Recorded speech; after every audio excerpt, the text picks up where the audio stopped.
Hi, and thank you for clicking on this video. My name is Furk, aka Phil, and thanks to the guys at Fotoprofi Essling, thank you again. I was able to borrow the Fujifilm X-T5 for a few days, use it a bit, and was able to do a quick comparison between the Nikon ZF and the Fujifilm X100VI. As I already mentioned, I had the X-T5 for a couple of days. Unfortunately, I had to return it already. Therefore, I can't show it you during this recording, but I will cut in some B-roll for you. I had that camera just a few days, and therefore was not able to deep dive into that camera, of course, in contrast to my Nikon ZF, which I have since its launch. That was in mid-October.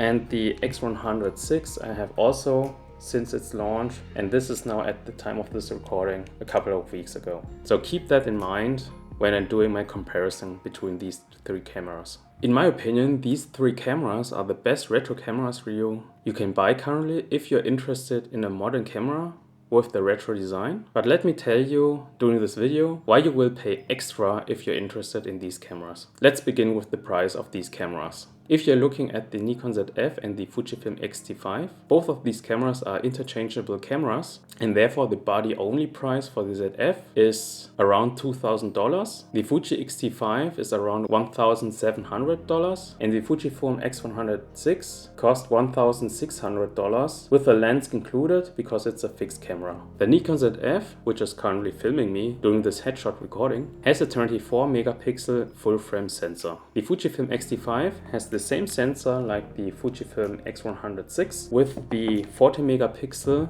APS-C sensor. As already mentioned, the Nikon ZF and the Fujifilm X-T5 are interchangeable cameras, therefore you can choose any focal length which you prefer to match with these bodies, unlike this Fujifilm X100VI, which has a fixed lens, which is 35mm full frame equivalent with an f-stop of f2. Because these cameras are modern cameras, of course you have also screens, and here I know the debate goes on and on regarding flip out screens versus flip up screens and so on and so forth. But here the Nikon ZF has the flip up screen, which I personally prefer because here I can see and watch myself recording and frame myself better. The Fujifilm X-T5 has a screen which can flip up and also tilt. That's one of the main reasons why the photography community appreciate the change of the X-T5, because the Fujifilm X-T4 had the flip out screen, which was discussed controversially. The Fujifilm X100VI on the other hand just has a tilt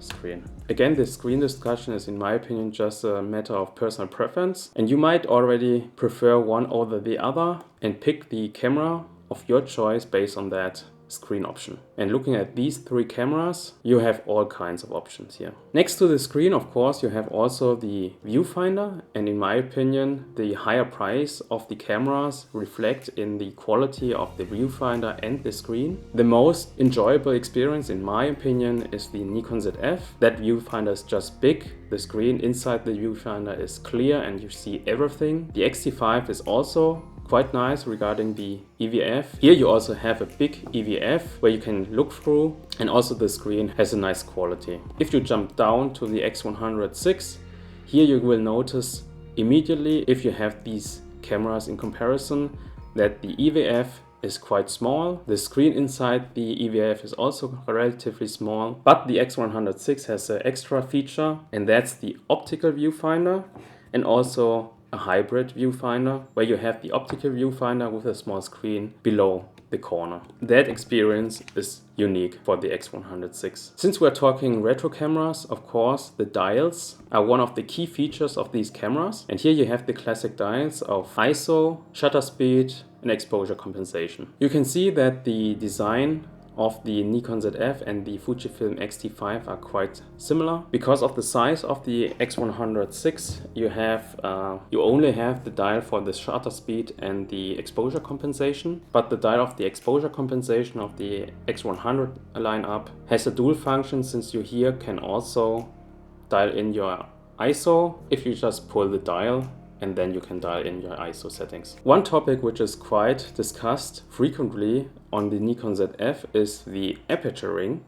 Since aperture rings is also one retro element, most of the vintage lenses have aperture rings on them, so you can dial in your aperture. And here on the X100VI you also have it. You just dial in your aperture as you wish. If you want to have it on automatic, you just hit the A, otherwise just choose your aperture as you're liking.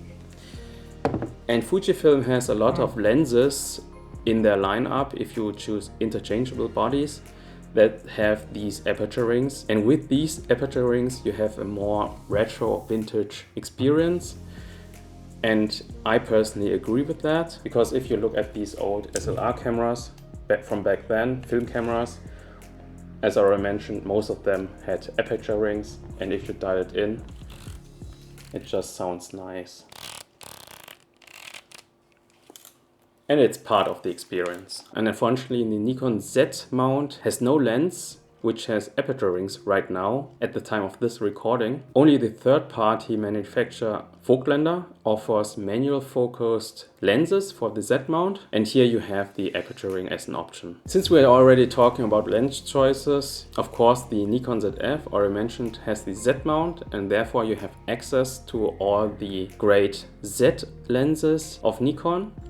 But in my personal opinion, they don't match with the retro design, so to say, apart from the aperture ring discussion. Unfortunately, the Z mount is quite big, and if you compare the lenses of Nikon, Sony and Canon, the Nikon lenses are mostly more heavier and bigger, and that kills the ergonomics of the Nikon ZF especially. Right now you only have two options regarding retro designs. That's the 28mm 2.8, which is currently recording me, which has the retro design, and also the 40mm f2 kit lens. This has also a retro design, but already mentioned, they don't have aperture rings and they don't feel great. It's mostly plastic, but the optical image quality is quite amazing of these lenses. If you look at Fujifilm, on the contrary, here you have a lot of lenses which just fit the retro design of the cameras of Fujifilm, since most of these cameras of Fujifilm are retro designed bodies. Look at the X-T lineup and the X Pro lineup. Back then they also had X-T lineup with 2 digits, so X-T30, X-T20, which also followed that retro design language. And since Fujifilm is specialized on APS-C, all these lenses are much smaller and fit these smaller bodies. And therefore you have a much more compact setup. If we look at the dials, the design and the order of the dials of the Nikon ZF and the Fujifilm X-T5 is quite the same, but in my opinion the use of the Fujifilm dials are a little more intuitive, simply because all of these dials have an A option, automatic option, if you don't want to dial in on some specific settings. For example, if you want to have ISO set on automatic, you just put in ISO on A, and then the camera will take care about that. On the Nikon ZF, here you don't have that option of the A option. Specifically the ISO setup, you have to dig in to the menu to set up your ISO on automatic, and I guess there's some kind of logic behind that, but if you are a beginner, it's not as intuitive like the Fujifilm, in my opinion. If you look at the build quality, again, in my opinion, that reflects in the price of these cameras. The Nikon ZF is, if you pick it up, it's just a great camera to hold. It feels much better compared to the Fujifilm cameras, but again, that's also the higher price. But also the material on the Nikon ZF is just, you can feel the difference. There are parts on the Nikon ZF where you have brass, and that again, you can feel that. The X-T5 on the other hand feels a little bit more plasticky in my opinion, especially when you compare it between these three cameras. You can also listen to that.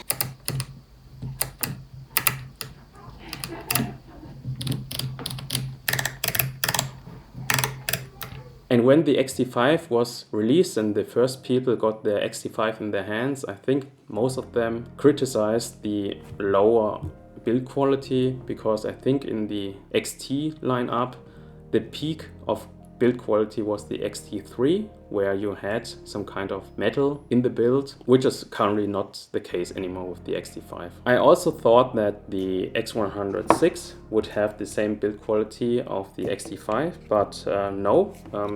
This top and bottom plate of the X100VI feels more metallic in my opinion. Also, you can feel the cold compared to the X-T5 if the temperature is a little bit lower.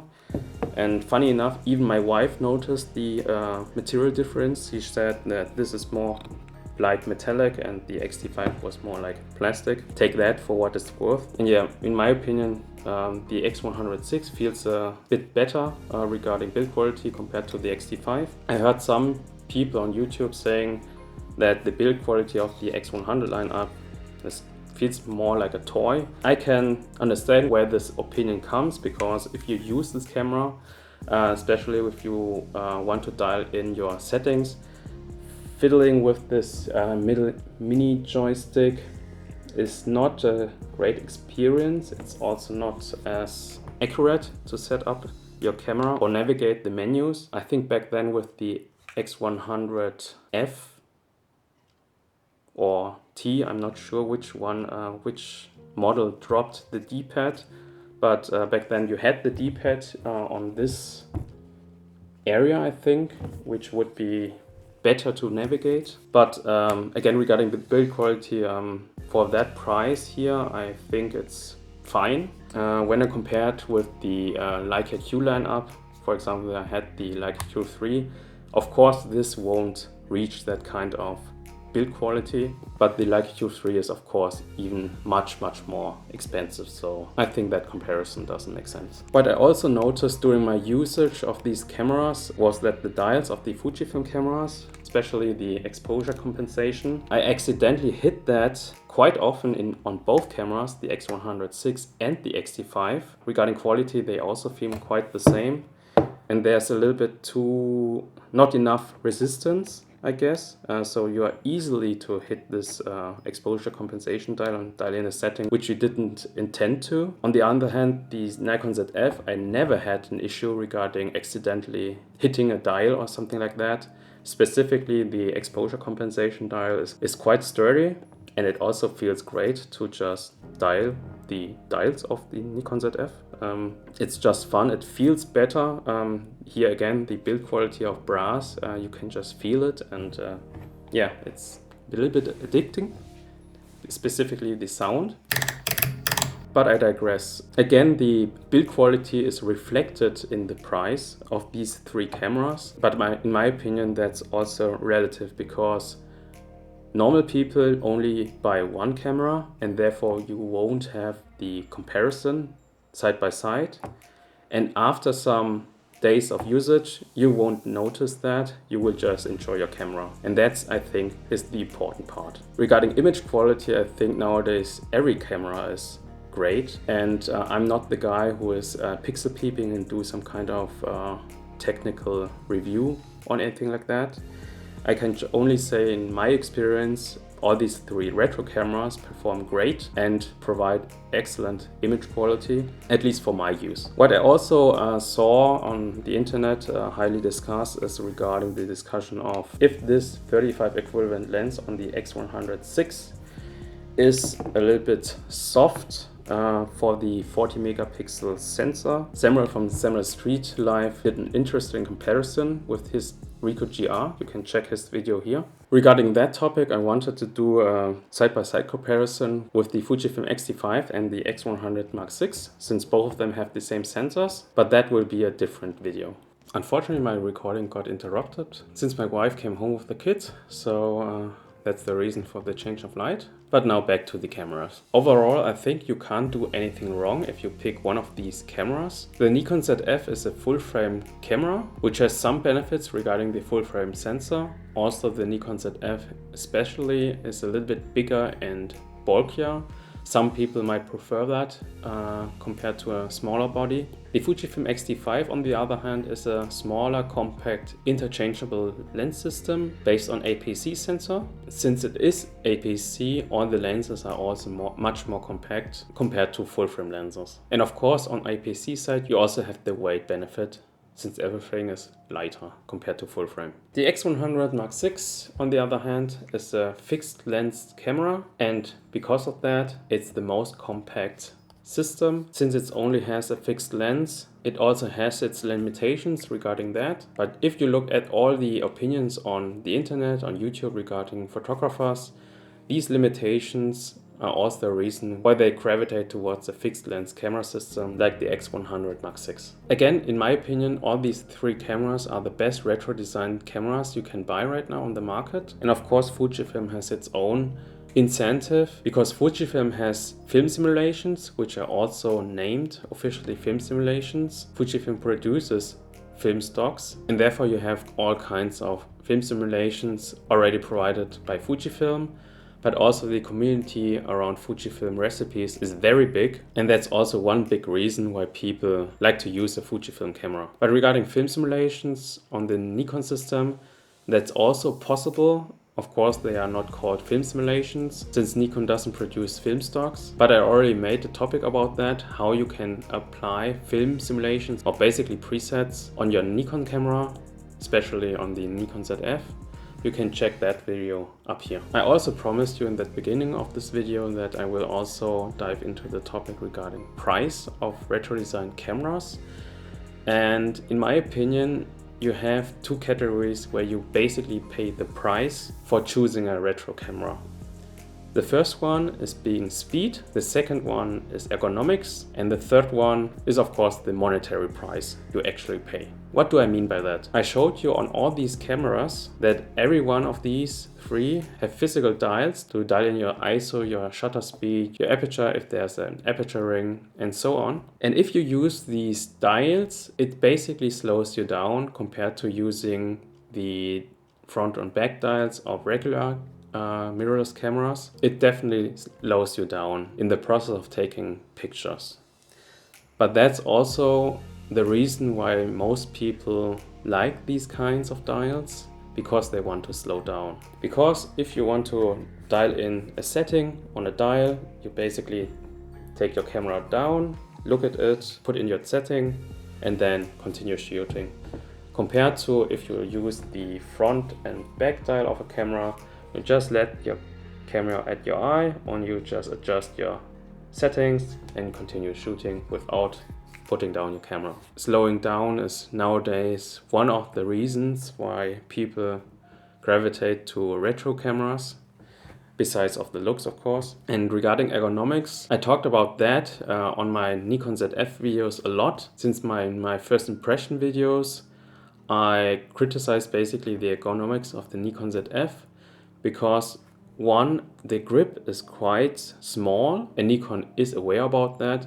They have added a third-party accessory where you can have a bigger grip, which I use every day. But the smaller grip is more towards the aesthetics of retro cameras. But regarding function, it's not ideal, and you pay for that less ergonomics compared to a modern camera. That also applies to here the Fujifilm X100VI. This grip here is for me personally also a little bit too small. When I had my X100V, I also had the third-party grip. And I remember that feeling when I had that grip on the X100V. It felt much more secure, and I hadn't had the fear to drop the camera without a wrist strap. And right now I'm basically waiting for an accessory for the X100VI. The grip for the X100V doesn't fit on this one. And that's also the reason why I'm currently waiting for that accessory. And again, you sacrifice ergonomics out of the box to have the better aesthetics design. But if you want the ergonomics, you have to put in a third-party accessory, which can somehow sound stupid to some people, which I can understand. The third point, which I also think is definitely valid, is that you pay a monetary markup if you choose a retro camera, because if you look at alternatives of the Nikon ZF or the Fujifilm X-T5, for example, right now, there are plenty of alternatives which are modern designs, like the Sony 6700 or the Canon R8. All these cameras are similarly priced or even cheaper compared to the Nikon ZF or the Fujifilm cameras, but still people don't like to buy these cameras because they look too boring or the experience is too automatic and they want to have some tactile feel, etc. Plus the retro design. And then you move up in price. Instead of buying a much more modern camera with much more technology in it, like a Sony camera, but then you are willing to pay the higher price. Does these sacrifices to get retro also apply to me? Definitely, because I owned before, mentioned also in previous videos, Canon R6 cameras or the Sony A7IV. All these cameras are also able to get the same image and are capable, but I basically sold them because I didn't felt inspired to use them and somehow I was gravitating towards the retro cameras. Do I regret my choice? Not yet. Right now I'm still owning my Nikon ZF. As I mentioned, this one is filming me on this channel. I got my X100 Mark VI because of a more compact design, but also in retro. And next to my Leica M9, this completes my digital set. Of course, if you want to go true retro or true vintage style regarding photography, there's no other way around the real film cameras like this SLR, the Canon AE1 and its tactile experience and the mirror flipping. Or if you want to go high-end in that regard, there's also the Leica M6. But since film stock prices are getting higher and higher, plus you have the cost of development of film, all these retro designed cameras with film simulations are great alternatives if you're interested in vintage style cameras. If you're still here until this point, thank you very much for watching. You're the one who deserves a like. I hope my rant somehow makes sense to you. Again, in my opinion, you can't do anything wrong if you pick one of these retro cameras. If you are searching for specific specs, you will find the differences in the spec sheets. But I personally just enjoy these retro cameras. Thanks again to Fotoprofi in Essling for lending me the Fujifilm X-T5. If you're located in Germany, just give them a quick visit in their stores or on their website. If you want to support my small little channel, you can buy me a coffee via the link below or leave a super thanks. Or you can also check my affiliate links also down in the descriptions. And if you want to see more videos of my channel, just click on one of these.